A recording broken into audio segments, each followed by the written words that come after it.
这里没有了吧呀？没有啊，没有。我的眼线没画好吧？还有那个睫毛膏，你帮我看一下，是不是假睫毛开了？就在这里，眼角这里，看看。哎呀，冰红，你别紧张，你可是我见过最漂亮的新娘。就你最会安慰我了。哎，新郎官，你倒是说两句啊！哎，不管怎么样，今天我是娶定你了啊！那我也嫁定你。哎，你们看，我昨天睡得太晚，黑眼圈啊！哎呦，黑眼圈！我觉得我这辈子就毁在这个黑眼圈上了。我告诉你们俩到结婚的那一天，千万要早睡。不过早睡也没有用的，肯定睡不着的。韩小姐啊，干嘛？还有15分钟，婚礼马上就要开始了。15分钟？你们家季先生怎么还往外跑啊？而且表情还特别紧张。他现在出去干嘛？哎呀，冰红，你等一会儿，也许他有什么正事要办呢，马上就回来了。我不能再等了，我每次都可以等，但是今天是我的结婚典礼，我倒要看看什么事情比我的结婚典礼还重要。冰红，冰红，冰红，一个大活人你们都看不住，养你们有什么用啊？赶紧去查呀！赶紧去查杨静有没有用护照买过机票，快！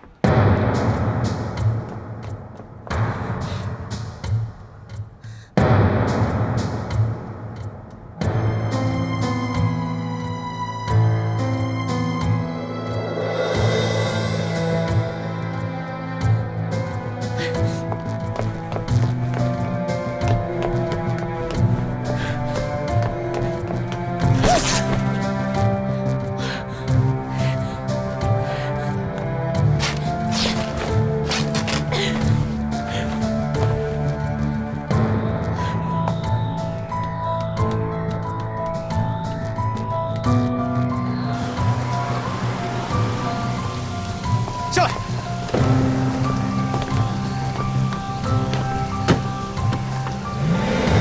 季云霞，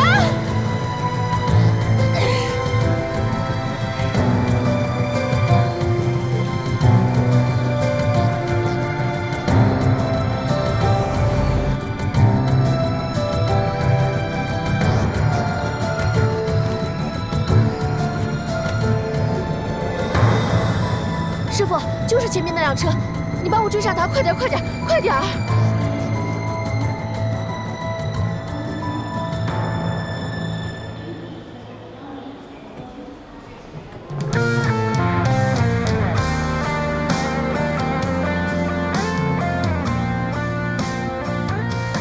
我现在就向你求婚。哪有这么随便的呀？哎，我这个人一向不注重什么形式。今天有永恒的太阳为我们俩作证，难道还不够吗？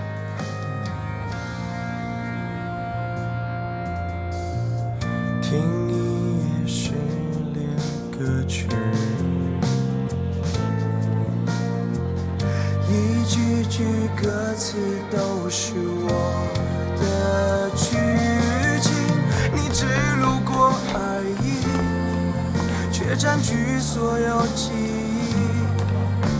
余生的光阴，只为戒掉你。我努力强迫自己，不闻不听你新的消息。有关你的话题，我尽量逃避。我必须强迫自己，学着抽离爱过的真挚。拥抱过的经历，全变成距离。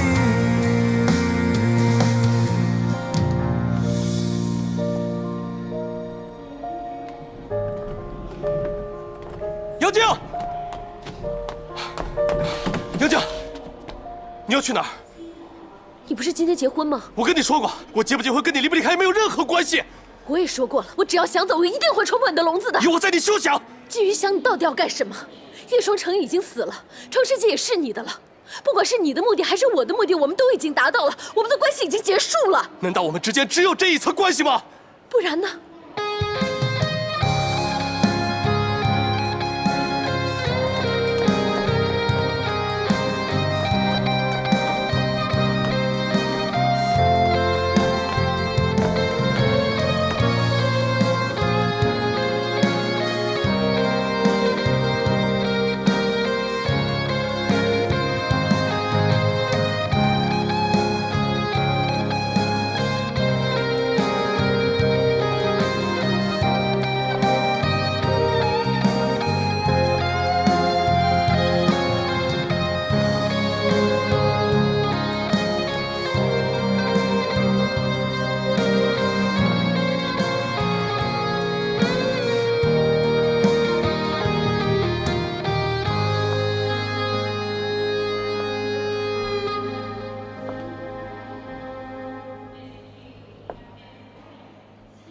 你怎么来了？这就是你每次说有事情的原因。季云霞，你知不知道今天我们结婚？我现在没空跟你说话。哎，我不许你离开我。季云翔，你太卑鄙了！我一向卑鄙，你知道。季云霞，我才是你的妻子。你现在还不是。我们的婚礼已经开始了，你知不知道？我爸爸妈妈还有所有人还等着我们回去。我不会娶你的。她才是我爱的女人。从头到尾，我根本没爱过你。地球它转动着，有滴泪停下了，别还在原地站着。回过头说什么，一瞬间都变了。当你从我眼中模糊了，季云霞，你给我记好了，我算不算了解？是本姑娘甩了你。爱和不爱都失去了什么？等你把快乐当作巧合，我才把心酸变成心的。我们其实不坏，只是比想象更加慷慨。要不到的幸福就别太快表态，怕辜负，怕等待，怕寂寞，怕忍耐。或许我们不够爱，我们谁都不坏，只能怪自我保护太快。你的等待没等到你的期待，两个人都想站在对方的死角，一颗心不想交出来，这算不算被爱？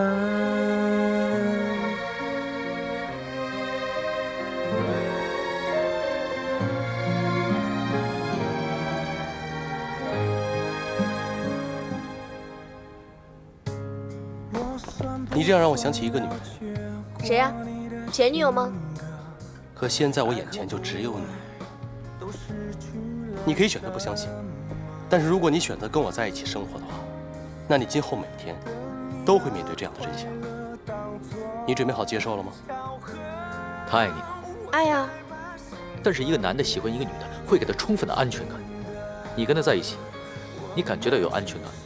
我们之前在工作上有过一些合作。什么工作啊？商业机密，回头再告诉你。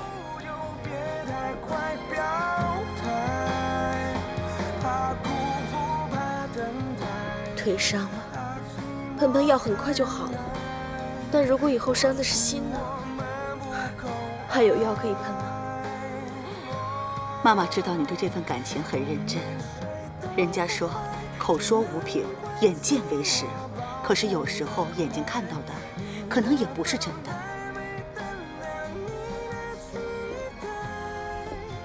你知道我小时候的梦想是什么吗？什么？就是住在这样一栋房子里，晚上呢就跟爸爸妈妈围在壁炉旁边，一家人讲故事、聊聊天，聊到睡着。然后跟自己爱的人在一起是吗？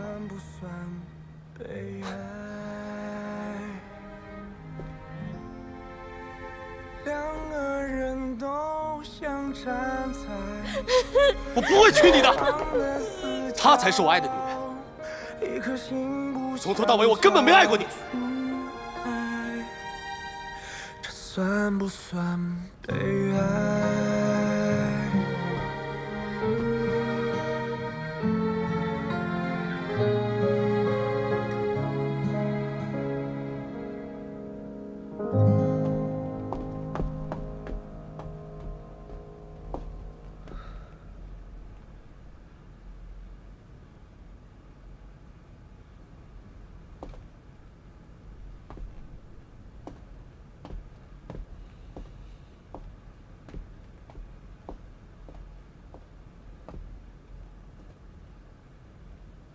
都走了。都走了。你是不是早就料到会像今天这样？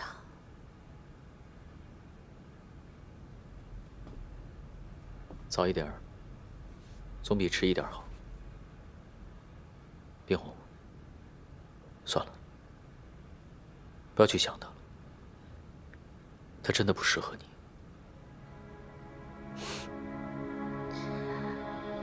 订婚那天和今天一样，他也是到了一半，中途就跑掉了。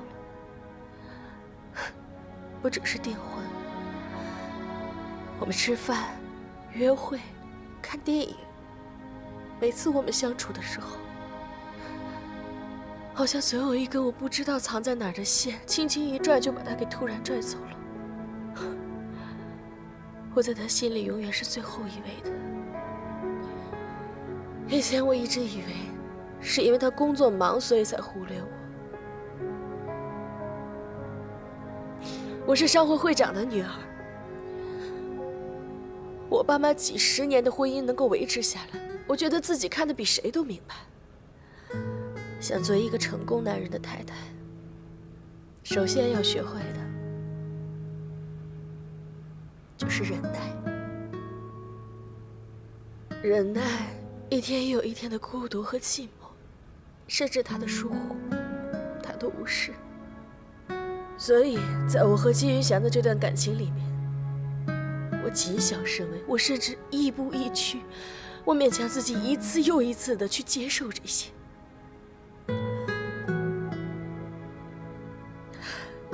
他现在用这种方式去宣告结束，我似乎应该恨他。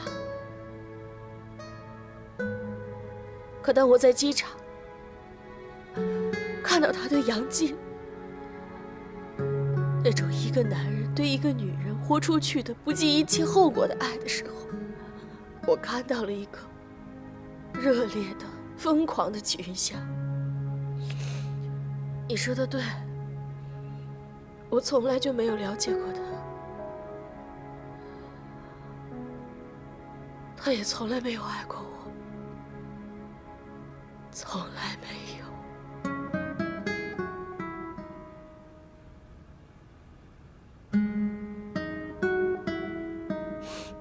我输了。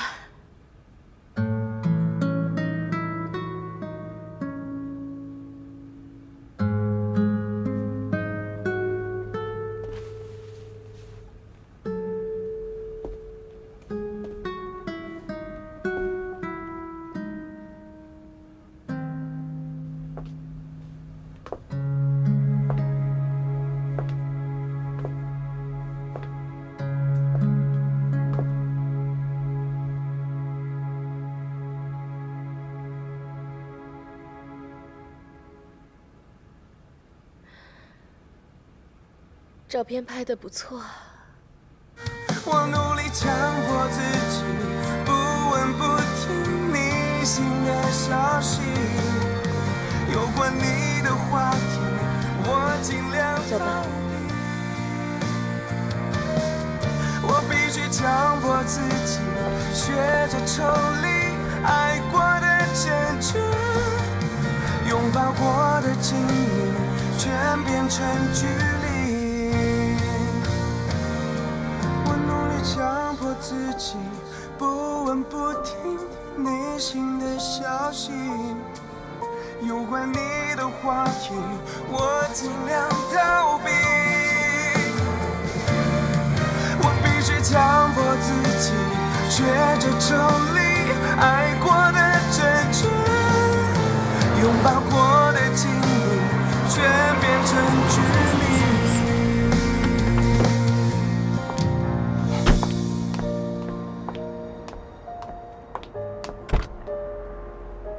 下车。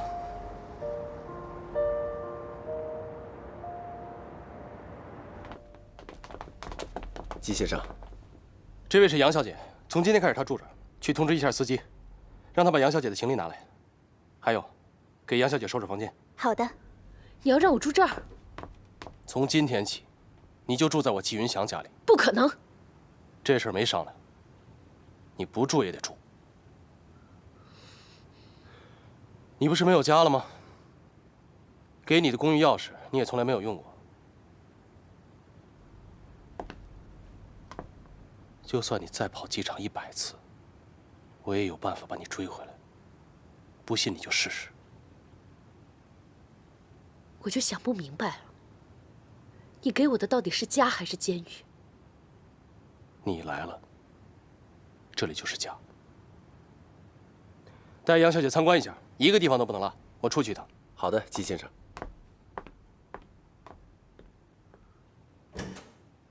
杨小姐，这边请。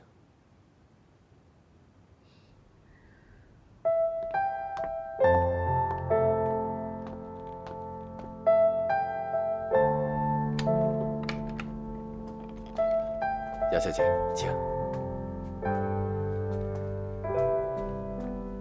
这间呢是书房。季先生平日心情不好的时候啊，就到这儿来看书，并且呢，还会亲自打理这个房间的卫生。这里啊，我们下人是插不上手的。其实你不用每一间房间都给我介绍的，直接带我去我的房间就好了。杨小姐，季先生的脾气您是知道的，他交代下来的事情我们必须得照办。如果你哪个房间没走到的话，回头季先生问起来，我们不好交代啊。好啊，谢谢杨小姐。这个书房呢，平时季先生是不让任何人进来的，您是第一个。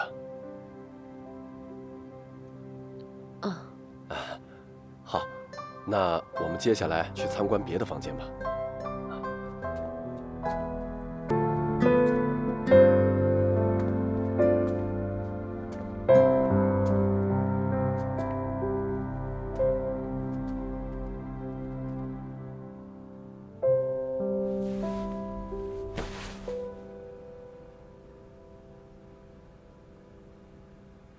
季云香，你居然还敢出现在我面前！你到底有没有把我放在眼里？我跟你没什么好说的。叔叔，不用叫我叔叔。你从婚宴离开那一刻，跟我们家就没有任何关系了。我明白，所以我今天来，是特地向您道歉的。对不起。一句对不起就行了吗？私底下说什么都可以。我看你年轻有为，才让冰红跟你交往的。一直以来，你对待冰红和我们家彬彬有礼。但是为什么到了最后关头，你要在那么多的亲戚朋友面前，让我和冰红下不了台？我跟你有什么深仇大恨，要让我们这样难堪吗？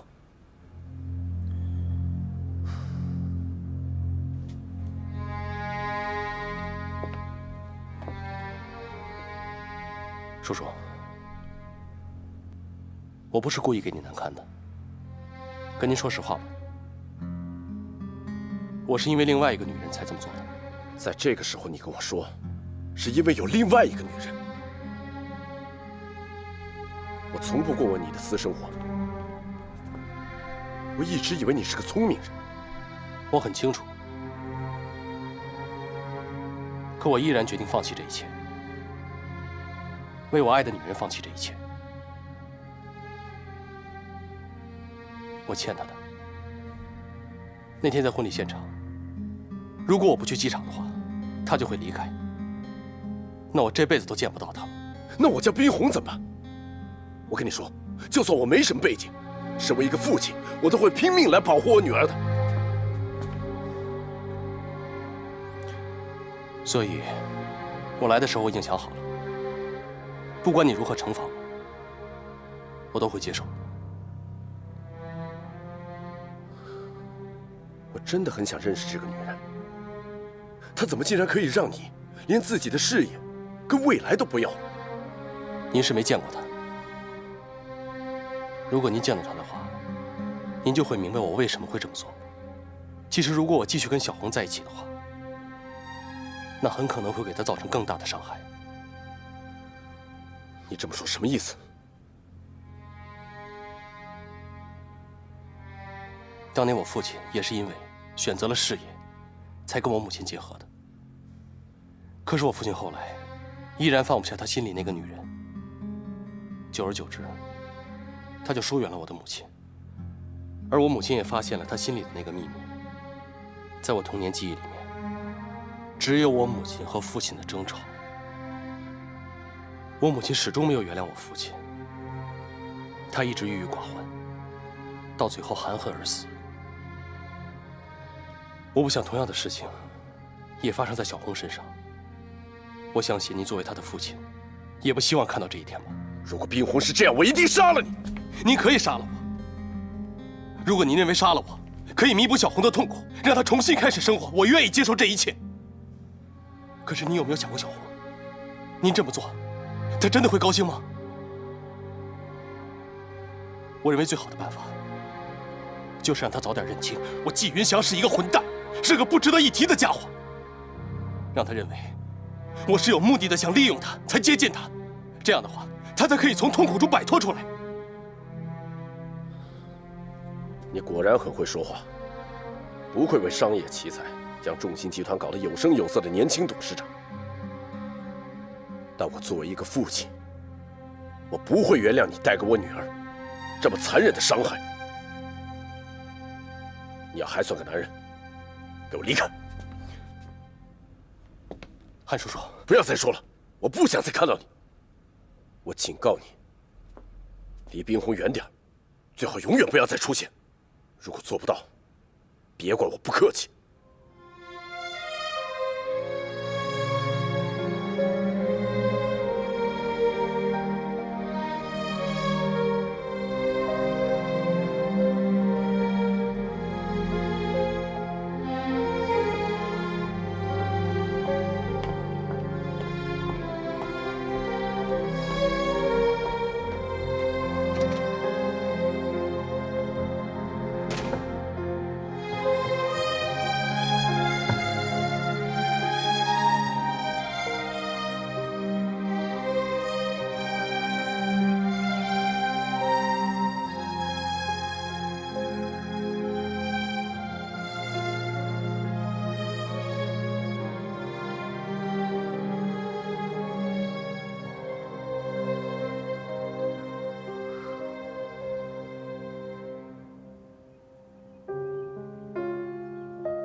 怎么样？觉得这个房间还不错吧？这是你家，我有什么好评价的？我不是说过了吗？这以后也是你家。家没了就是没了，不管在哪儿，也只是个住处罢了。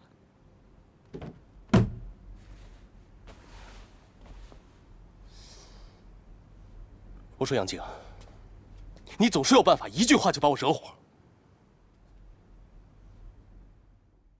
你知不知道我把你从机场追回来，放弃的是什么？我不求你能够理解我，但我没想到换回的却是你这种态度。那你要什么态度啊？啊，我知道了，你要这个是吧？好啊，在这儿还是在这儿？来，给个态度啊！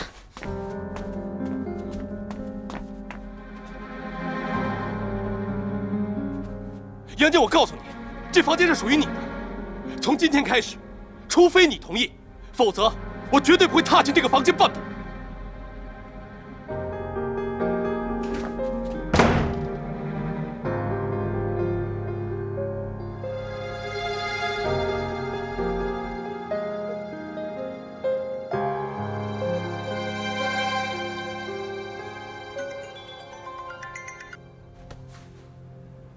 是我。好点没有？好点了。我知道我现在劝你什么都没有用。我自己能想开。那就好。哦，对了，忘了跟你说了，季云祥那天想在机场留下的那个女人，是杨静。他想利用她来对付你，威胁杨静留下。杨静没有离开。没有。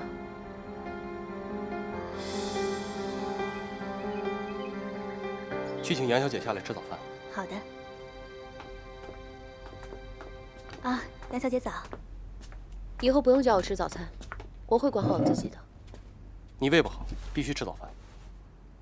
对了，你的行李我已经让人送来了，赶紧吃吧。吃完以后，我们去趟创世纪。去创世纪干什么？不管怎么说，你父亲越商城都是因为你才把公司拱手相让的。我想给你一个公开的身份，让你成为创世纪的新股东。从今以后，创世纪就是我们2个人的。我不需要。你要是不需要的话，我也不会勉强你。一会儿你要是高兴的话，可以出去走走，买点东西，不用替我省钱。难道你不怕我再跑了吗？昨天你回来的时候，我已经说过了，就算你跑100次，我也有办法把你追回来。啊，对，你又往我身上安眼睛是吧？你知道我最讨厌你哪一点吗？你把一个人箍住了，连喘气的机会都没有。跟我在一起了，你就不需要那些了。赶紧吃饭吧。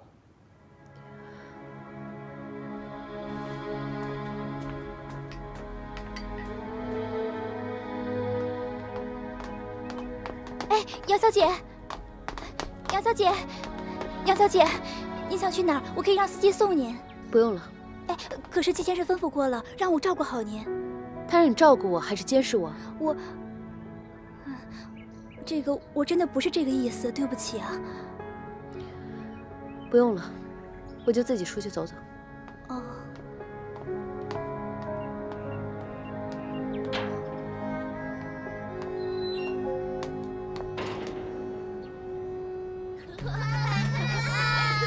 来，慢一点啊，小心一点。哎，看那是谁啊？慢点跑，孩子们。你们好，你们想不想杨老师啊？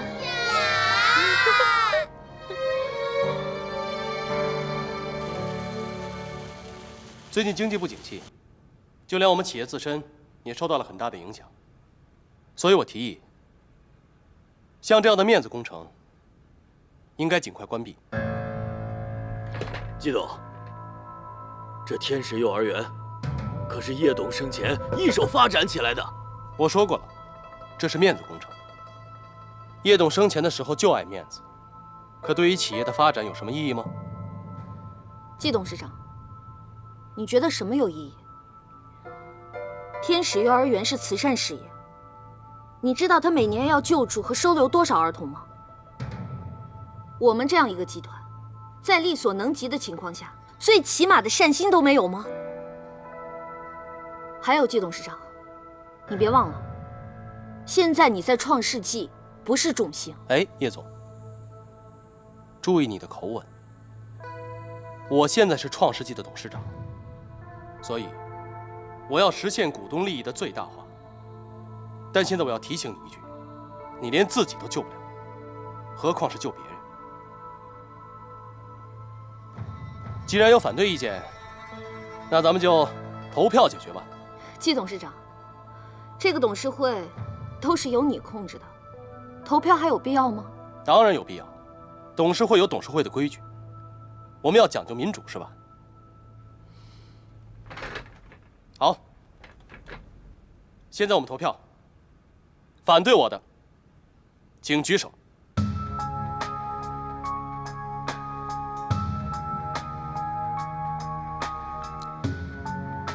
没想到连叶总也支持我，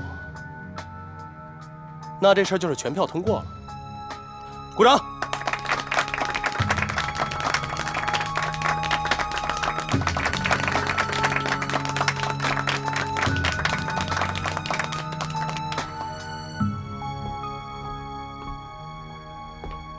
卓一凡，谁把你放进来的？我这一拳没有在股东的面前抽你，我已经给足你面子了。哎，你别忘了这是谁的地盘。身为一个男人，你挟持一个女人，你还好意思？你怎么那么卑鄙龌龊？都过了这么长时间了，你真以为杨静跟我在一起是因为你吗？杨静现在过着扭曲的生活，她完全可以逃走，你居然还折磨她！你到底要折磨她到什么时候？你有什么资格跟我说这些？你跟杨静什么关系？你别忘了，她现在已经不是你的女朋友了。你怎么不关心一下，你现在的女朋友叶玲在我手底下是什么状况？杨静难过的时候你在哪儿？如果我没记错的话，你那会儿跟叶大小姐，应该正是爱得死去活来的吧？啊？保安，保安，你干什么？哎，我话还没说完呢，你干什么？走，叶玲，走了，你让我把话说完。季云翔，快走啊！走。季导，你怎么了？没事，刚才被一只疯狗咬了一下。你没事吧？没事。你放开我！你拉我出来干嘛？我话还没说完呢。你打得过他吗？你没听见他叫保安吗？你怎么能做出这么冲动的事呢？他又把杨静扣了，他又把杨静给扣下了。他，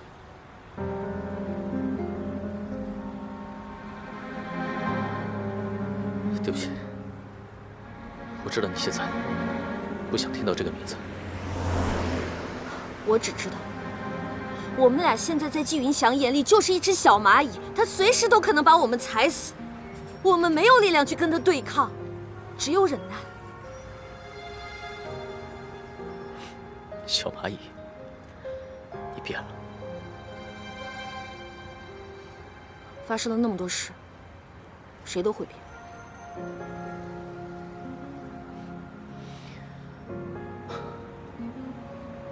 这次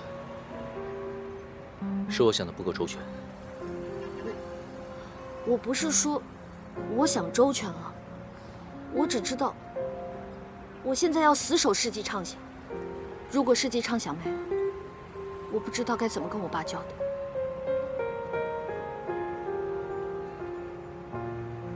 你有没有想过回来工作，哪怕是以朋友的身份帮忙？叶玲，你爸之前让我离开世纪畅想，跟世纪畅想断绝了所有的关系，一定有他的用意。我不想辜负他。那你今后怎么打算？我想开一家公司，白手起家自己来。我觉得，与其寄人篱下，还不如自己主动出击，主动创业。或者你也可以，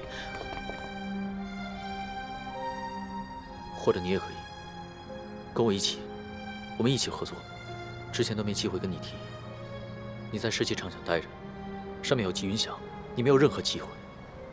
不行，我说过，创世纪在，我在。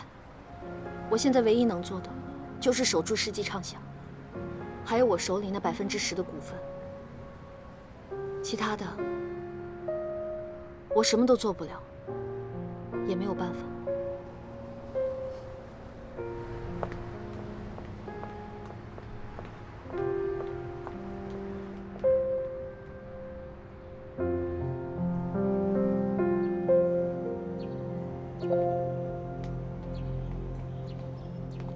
园长，前段时间我家里出了一些事情，所以我就暂时的离开了。现在这些事情都已经解决了，不知道我还能不能回来上班啊？我恨不得啊，天天打电话催你回来呢。你可是我们幼儿园最好的老师啊。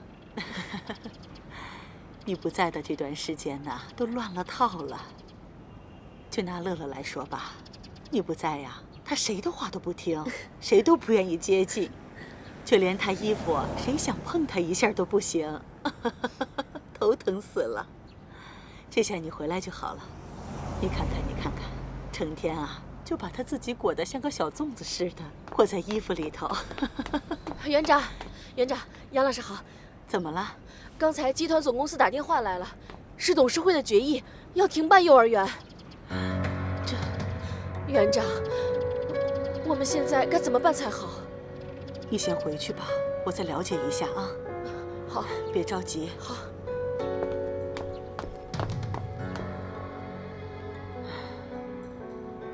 公司发生了这么多事情，我想过会要连累我们幼儿园的，但是没想到会这么快。园长，您先不要着急，说不定只是一时的传言，过一段时间就会好的。叶董走了以后，创世纪也是摇摇欲坠了。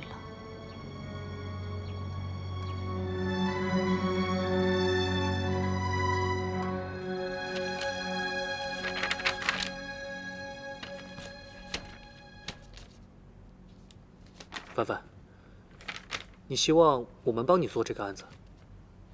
一凡哥，其实我们现在在公司也挺为难的。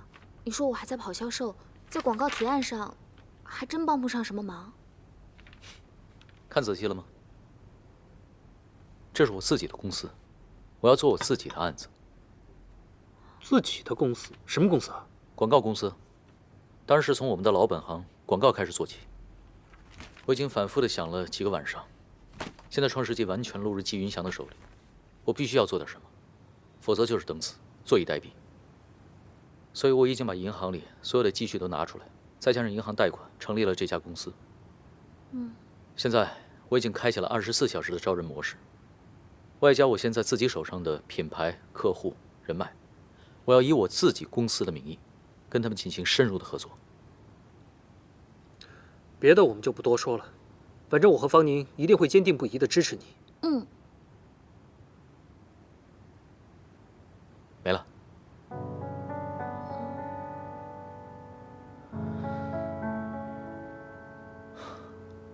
难道你们两个不想加入我的公司吗？一凡哥，不是我们不愿意，只是现在的状况由不得我们。现在的状况，问问你知道现在是什么样的状况吗？现状是众星和创世纪两家共同性质的公司同属于一个人，那个人就是季云祥。他不会允许共存的，所以创世纪迟早会解体，你们俩也迟早会被踢出去。为什么不反客为主跳出来，创建一个属于我们自己的公司呢？一凡哥，我知道你说的很有道理，但是创世纪现在刚刚易主，集团上上下下全部都是季云祥的人，叶灵一个人在那腹背受敌，我们俩要是这个时候走，你说这也太不厚道了。叶灵真的挺不容易的。我们也在想能不能帮帮他，帮帮公司。而且现在我们正在帮世纪畅想做一个大的案子，所以我们只能帮多少算多少。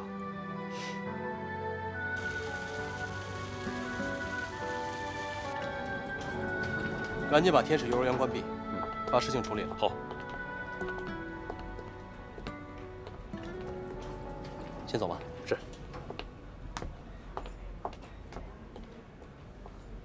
你这会儿来，不会是想接我下班吧？停办天使幼儿园的决定是不是你做的？原来是为了这件事儿啊！我还真以为你是来接我下班的呢。为什么？因为那是叶双城开的。现在我是创世纪的主人，只要我看着不顺眼的，我都可以关了它。你可不可以把它留下？为什么？因为我想留住我最后那一点点良知。我喜欢那儿，我喜欢那些孩子们。我觉得我在那里是活着的，我不是一个废人，我有事情可以做。这个理由足够吗？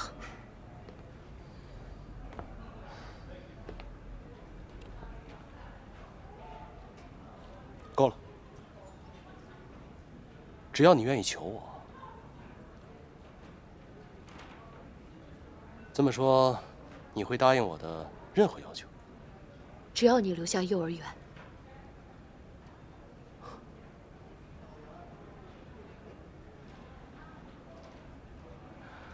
好，我答应你。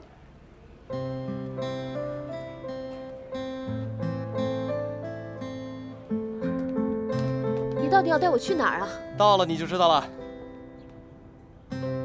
哎，你从来没有来过这种地方吧？啊？我很小的时候就跟着我妈住过这种地方。倒是像你这样的公子哥，我没有想到你居然会知道像这样的地方。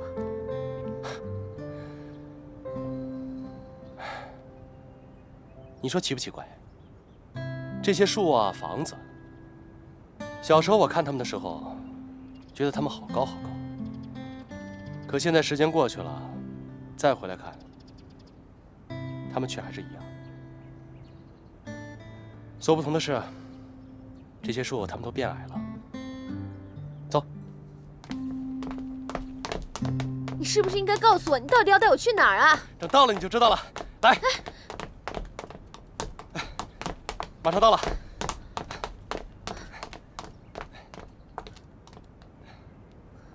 你看，那栋房子，就是饭馆那个位置，就是我以前外婆家。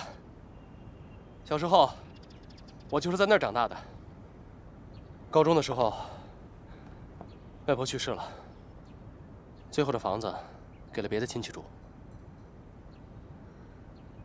你为什么要带我到这儿来？小时候，我父母关系不好，我妈就带我回乡下外婆家，把我一个人放在这儿。这事儿没人知道。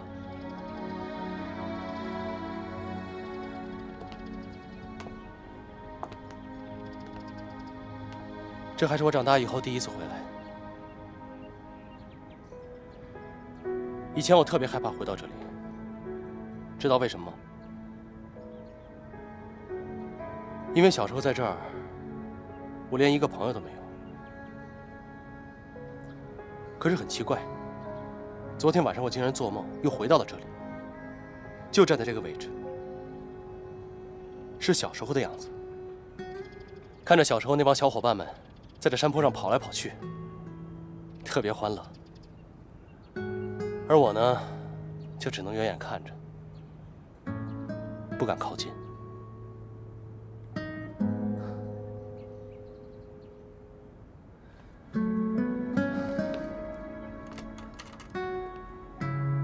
你要做的，就是陪我玩弹球。我不太明白。你不需要明白，只要陪我打就行。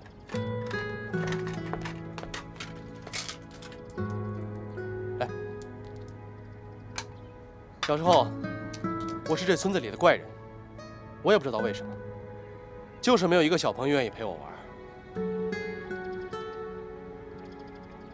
可眼下呢，我现在是众星集团和创世纪的董事长，手下有好几万员工。哪个人见了我不是卑躬屈膝、阿谀奉承啊？可是到头来呢，我还是一个人，没有人愿意跟我交朋友，也没有人愿意靠近我、了解我。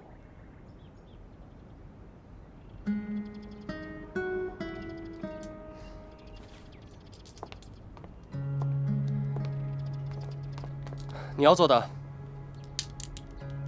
就是陪我玩。这就是你唯一的要求吗？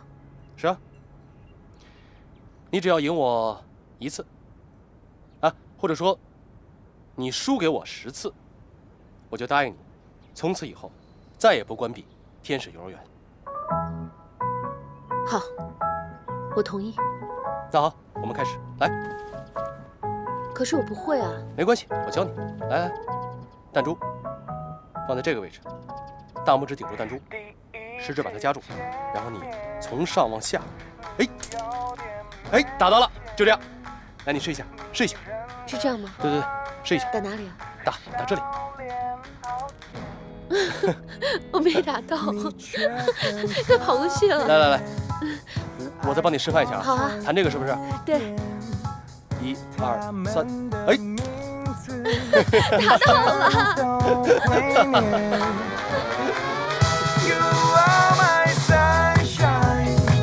等日落之后陪你看海，粉色西装配上领带，准备耍赖。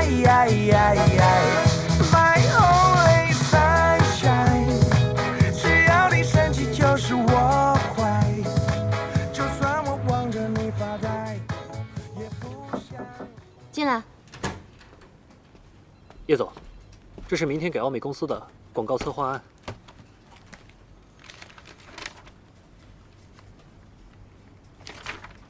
不错呀，每个要点都表述得非常好，越来越有经验了，刮目相看。虽然做了3天3夜，也只是帮了你一点小忙。我知道，自从季云翔他把创世纪抢走之后，你的处境也不好过。我只是个小人物，我能做的也只有这些了。其实现在我也不想回到集团那边，那儿的所有人好像都针对我，不像这边，有你们这些和我一起成长的员工，看到你们，我就会觉得很有希望。你不光要相信我们，你更要相信你自己。季云翔是人是鬼，大家都看得很清楚，迟早我们都会站出来的。好了，不多说了。明天的提案好好表现，争取把这个案子拿下来。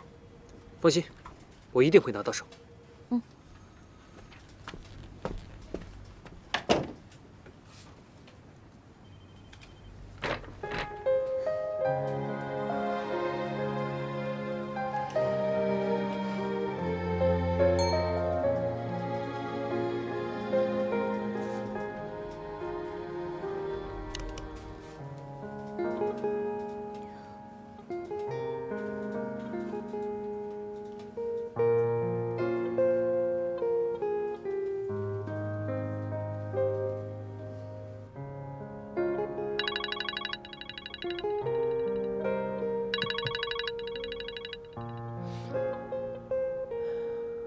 哎，依玲，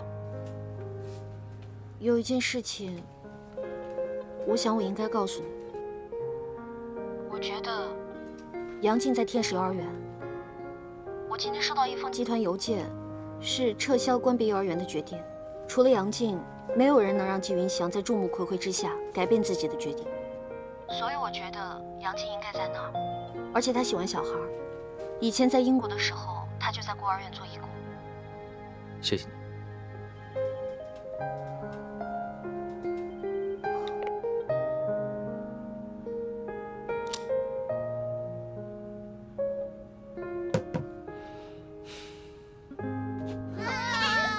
你们都跑到哪去了？我在这儿呢，杨老师。在哪儿啊？找不到。对不起啊。再见，跟老师再见，要小心点哦。拜拜。再见，再见。快点。大学毕业以后，我就没见你笑得这么灿烂过。要不然你以为我过的是什么样的日子啊？惨兮兮的，苦大仇深吗？日子嘛，还是要往下过的。对，我还真想知道你现在过得怎么样。你是想问季云翔吧？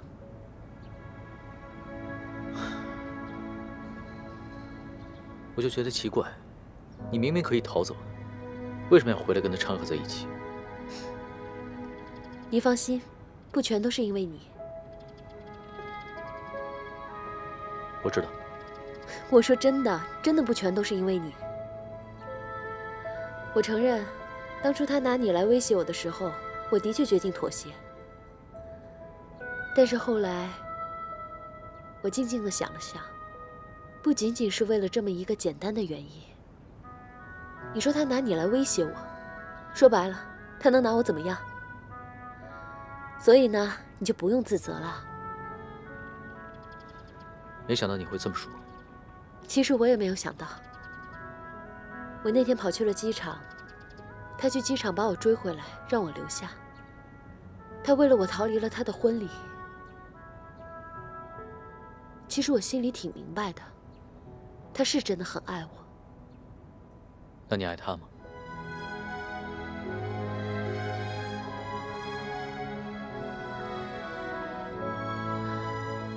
我以前恨他，非常恨。可是慢慢的，我发现，他其实也挺可怜的，竟然让我变得不像以前那么恨他了。也许，这可能也是我留下来的原因吧。我很欣慰，在这个城市里能有一个人这么爱我，所以你不用替我担心，谢谢。你别忘了，他对你造成的伤害，我给你一笔一笔的全都记着。这都是以前的事情了。对啊，以前的事情。以前你跟我刚分开的时候，我的确恨过你，我怪过你，就是因为我不知道。现在我全知道了，所有对你造成的伤害，都是因他而起。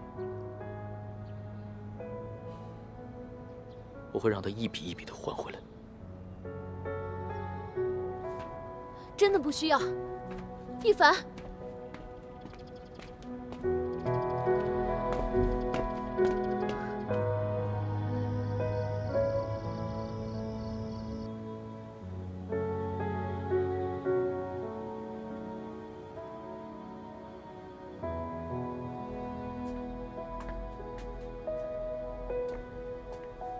我可以进来吗？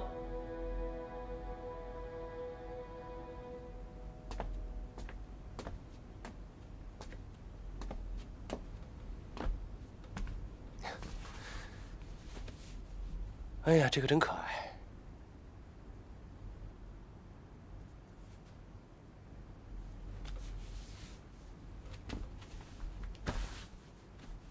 捏这些干什么？这是明天要带去幼儿园送给小朋友的。这事儿可以让别人做。这是我愿意做的事情。我现在只关心幼儿园还有小朋友。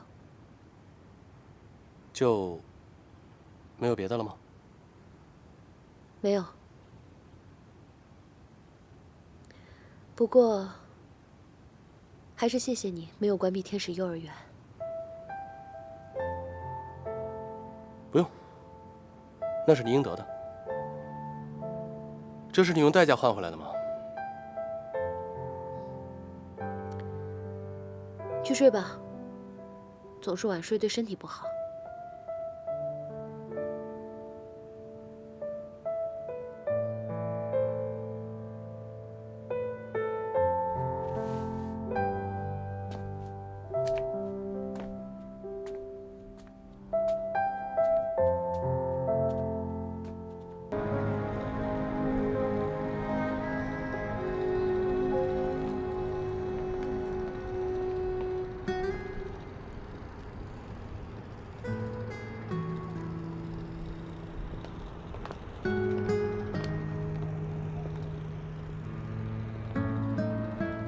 叶总，你找我们？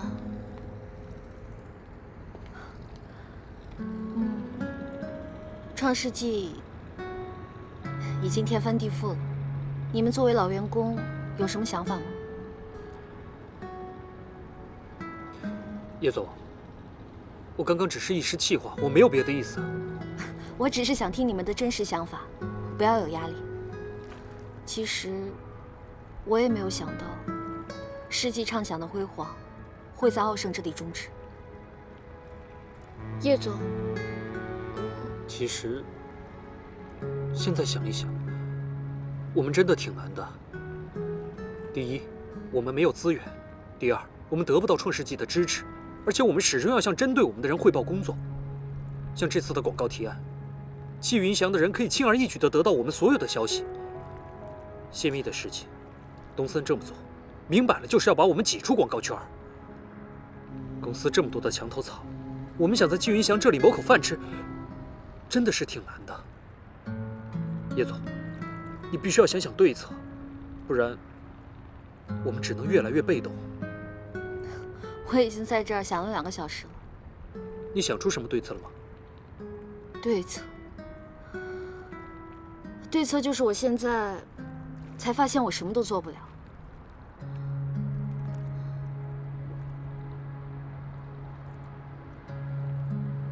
卓一凡找过你们是吗？他想自己开公司找我们入股，但是我之前没有答应他，因为我们觉得不能在公司最艰难的时候离开你。你们的好意我心领了，不过我建议你们去吧。为了你们的前途，不用管我。现在我已经口头答应你们辞职了。叶总，祝你们和卓一凡好运。叶总，要不你跟我们一起走吧？世纪畅想也没什么好待的。方宁，我会一直待在这里，就算有一天世纪畅想沉没了，我是这里的船长，我会和创世纪一起走到最后。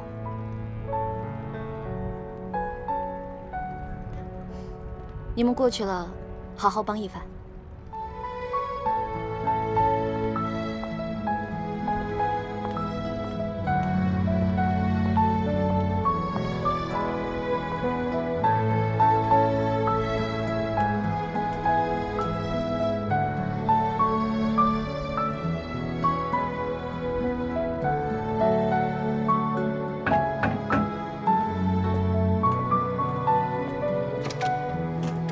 一凡哥，我们现在入伙还来得及吗？进来吧。凡凡现在是不一样了啊，家里头不像猪窝了。你这动作还挺快的嘛。前期的准备一定要到位。一凡哥，那我们现在要做什么？你们呢，放心吧，因为我们现在做的都是一些老本行，而且前期的规模，我也不建议太大。那办公地点呢？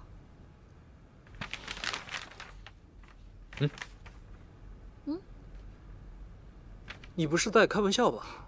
这你就不懂了吧？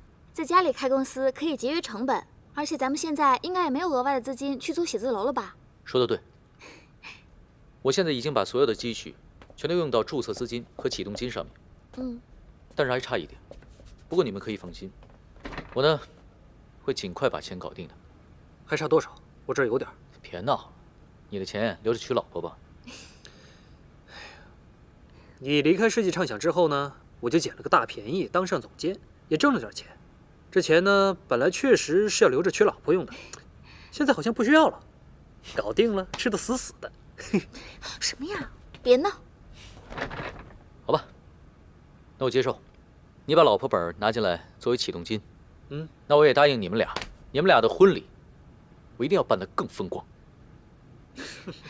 那一凡哥，既然我们家默默掏了钱，那我们也算是这儿的大股东了吧？是啊。那既然是大股东，我就得行使一下股东权了。我呢决定，以后咱们公司所有的纸啊、笔呀、文件夹、收据单、发票单等等等等，全部由我一个人负责。好大的事啊！要不要喝咖啡？要。哪儿的？哥伦比亚。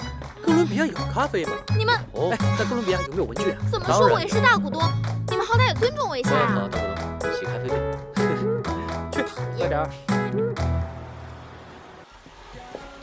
马总，我觉得这个整体换了之后呢，格局我觉得明显就不一样了。嘿，真是多亏了你帮我做的这个策划案呐！啊，我跟你说，我最欣赏你的就是想象力。坐。但我现在发现，光有想象力是不够的，如果没有钱的话，有再多的想法，也都是零啊。哎，这可不太像是你说出来的话。我记得你以前最爱说的一句话：“想象力是一切财富的根源。”我印象非常深刻。马总，那个时候我太年轻，年轻气盛，不懂事。哎，你可千万别这么说。我跟你说，你呀，跟我真的挺像，都属于那种闷头拉车不看道的走。马总，这次的事情，就像我电话里说的，真的是挺难办的，所以我才亲自过来。哎，你跟我千万别客气，因为我相信你，所以我才叫你过来。